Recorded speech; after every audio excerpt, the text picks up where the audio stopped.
Hello, I'm Beverly. And I'm Jasmine. And we are She31. And we would like to welcome you guys in today to listen to a soundbite that we have about faith. We hope that it blessed you. And if you have any comments, anything that was a revelatory thing for you that you found when you were reading the word, please leave it in the comments and just leave any questions you may have for us in the comments as well. We can't wait to interact with you. And we appreciate all the page likes and all the hearts.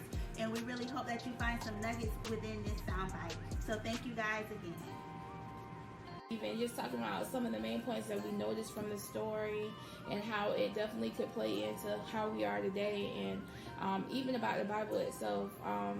Beverly, you were saying something about the Bible.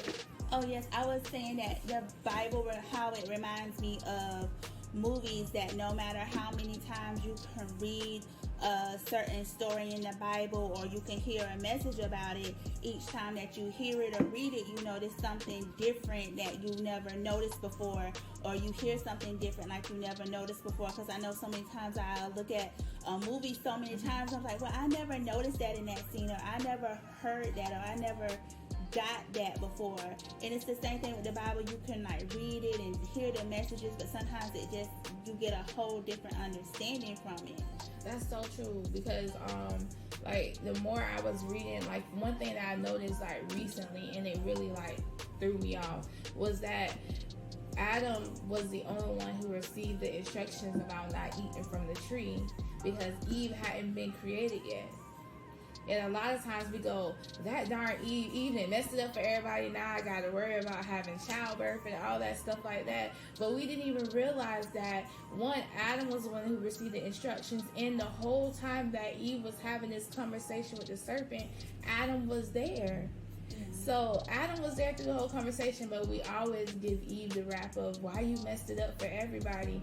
But we've been taught so many times this story over and over again, to where they kind of hit the keynotes, and we don't get those little nuggets that's found from actually reading the word yourself. And that's why it's so important to pursue the word yourself, because you could be getting hearsay and missing out on things that can really change your outlook on your own life and how you could look at things different yourself. Exactly. And one of the things too that also coincides with faith is trust. Like, you know, she would have had to really trust what he told her, trust the instructions that he gave to her, not to go against them. And with faith in God, it's the same thing. One thing that we need to realize and remember is that if we don't have faith as our foundation, nothing that comes after that will make sense. We can go and have all this ambition in the world, but without a foundation to stand on that makes sense, all that other stuff will be empty time wasted, because you have something that, like Beverly was saying, that you were made and you created for. So if I don't have faith enough to know that God placed those things in me, I'm going to be aimlessly shooting my arrow at things that were not made for me. And then I'm going to be getting regret after letdown, after rejection, and I'm going to start feeling like a failure. If I would have just went to who made me and asked him what it is that he wants for me to do, how many things could I have avoided? But the good thing is that he makes all things come together for your good, even when you take this long road out, you know? Yes.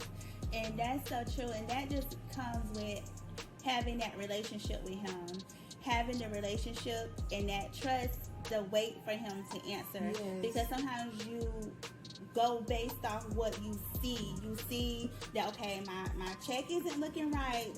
This job isn't going to cover these bills.